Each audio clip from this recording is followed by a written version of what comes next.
In the name of Allah, the Gracious, the Merciful. What are they asking one another about?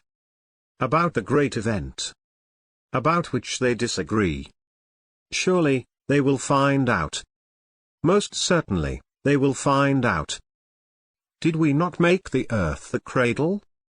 And the mountains pegs? And created you in pairs? And made your sleep rest? And made the night a cover? And made the day for livelihood?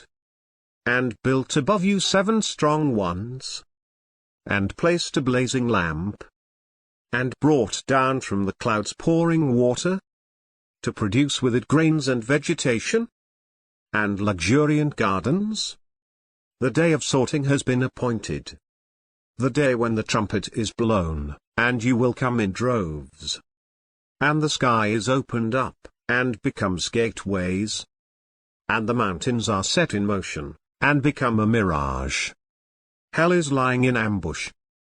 For the oppressors, a destination where they will remain for eons. They will taste therein neither coolness, nor drink, except boiling water, and freezing hail. A fitting requital.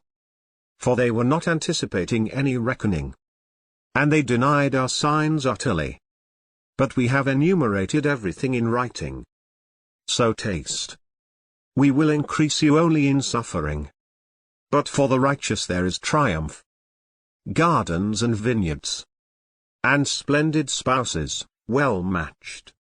And delicious drinks. They will hear therein neither gossip, nor lies. A reward from your Lord, a fitting gift. Lord of the heavens and the earth, and everything between them, the most merciful, none can argue with him.